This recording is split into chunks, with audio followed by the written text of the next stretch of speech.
SEC proposes new rule changes for crypto custody next.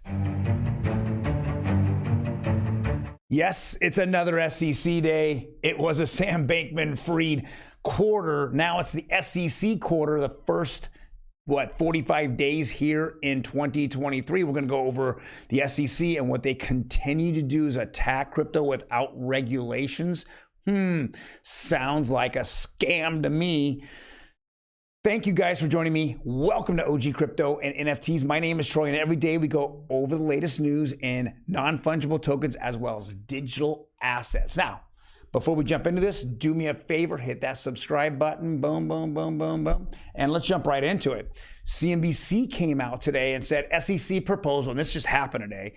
They voted on it this morning, and now they're of course, Gary can't get out of the spotlight. SEC proposes rules that would change which crypto firms can custody customers' assets. Again, I don't think that Gary Gensler has anything to do with crypto. I think he has to do with his buddies in Wall Street and who gets what division of the crypto pie and who doesn't. And that's what it's been the whole time. Why would you go after Paxos and not go after Circle? It's the same thing. Oh, that's right. One of them's with Binance. The other one, it's pegged to US dollar, doesn't have any transparency, and I won't touch it because all my Wall Street buddies have invested into it. That's why he hasn't touched Curve, and he will not touch Curve. We understand that. Same with the Ripple lawsuit. Oh, it's gonna revolutionize the banking and financial system. But my buddies in Wall Street do not want that to happen right now because they're so far behind the curve that they know that this is gonna stick it to them, especially because they're not gonna make money on fees when you have a cryptocurrency that's gonna be able to make it almost feeless, transferring money throughout the entire world. But JP Morgan won't make their billions and Goldman Sachs will make their billions. So he's picking firms, he's picking who he wants to win and who he wants to lose. We've known this from minute one. Where's the red team? Get in there and bust this guy up. He won't show up at Capitol Hill, but he'll show up on CNBC and all these other bozo networks that have no one there that's going to actually ask him real questions. Let's go on to the next one. Crypto founders who lost customers' money start a new exchange. What a joke. This is a complete, absolute joke. So the Three Arrows Capital guys, and let's go with Suzu and Kyle Davies, let's go up here, as well as another scammer, Mark Lamb. What they want to do is they want to start an exchange where if you have lost money, they want to buy your bad debt. So that's what they're trying to do. Well, they'll buy it on pennies on the dollar instead of you sitting around waiting for maybe any kind of return from a court in a bankruptcy. They want to go and buy it. They want to trade the debt. Again, it just seems like, to me, a bad idea. I mean, some people are going to say it's a great idea. Fantastic. If you're in bankruptcy, why would you sell off your debt? I know there's risk in whether you're even going to get it or not, but I guarantee you these guys are going to be paying virtually nothing, and they're going to have the inside information on these, on I'll say all, on most of these cases that are going on throughout the world, right? Especially United States. And so to actually do your own research, we're gonna wonder why they're offering you X, Y, and Z, and they have so much more information, possibly insider information on your debt.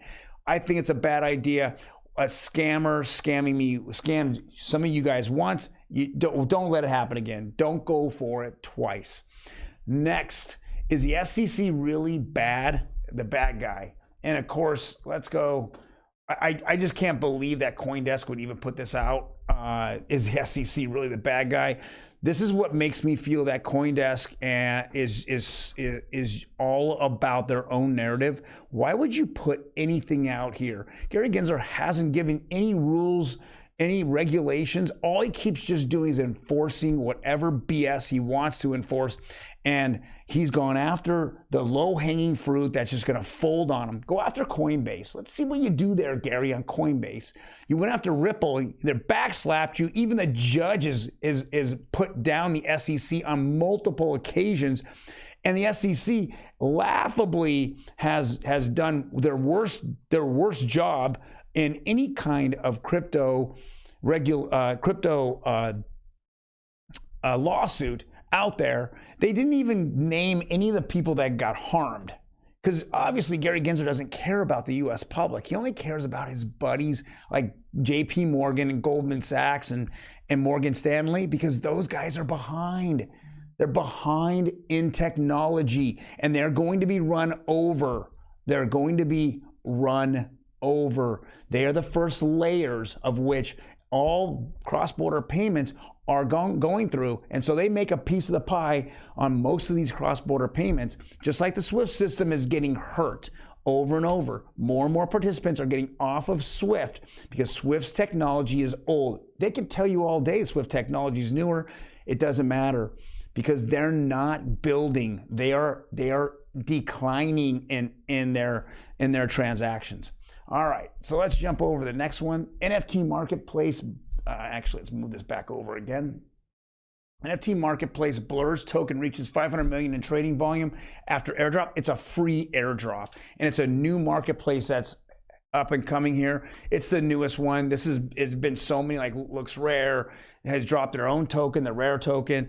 It was all free airdrops. So they're just trying to get the splash out there for these different marketplaces.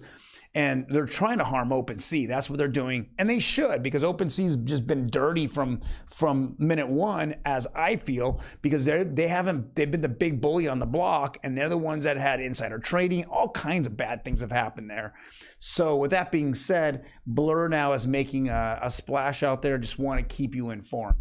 And the last article here is Ordinals. So Ordinals just reached over 100,000. These are NFTs on the Bitcoin. It's just minting on Bitcoin, and it's leading to multiple traffic. I don't think Bitcoin, the network, was ever made for this. People are talking about, oh, it's good for it, and we need to see it, and we need to develop. You know, Bitcoin has always been behind. And when I say behind, it was developed as a currency. But after it was developed as a currency, I think the founders realized that it just isn't effective. It can't be the world currency. It's not effective enough. And that's why 2 years later, you saw Ripple and you saw XRP developed. And so with that being said, I think that that's what the idea was behind. Bitcoin was nice. It's the first out there. That's why everyone goes and gravitates towards it. You have all these maxis out there because they made money. No one out there that's a maxi didn't make money on Bitcoin. You know, very few people. It doesn't have a store of value. It is ESG non-friendly, and that's a big thing that's going on right now. And states are not allowing people to mine it because it just hurts the environment. It hurts the environment more than any other coin. So with that being said, you're just having more of this out there. In my opinion, you're just, I don't think that people should be looking at minting any NFTs on this chain, or I should say on Bitcoin. There's too many other places to mint.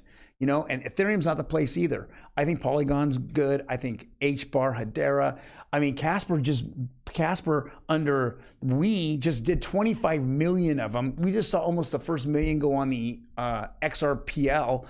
We're seeing Algo out there. We see Tezos have it with the Object wallet, an Object. We're just seeing VV getting a ton of stuff. We're seeing so much better chains, and why deal with Bitcoin? Because Bitcoin needs to stay in the spotlight. That's all I see here. I don't see any improvements in the system. I actually see laggards, and it's just never been in a place where the Lightning Network can efficiently run or even compete with other chains out there.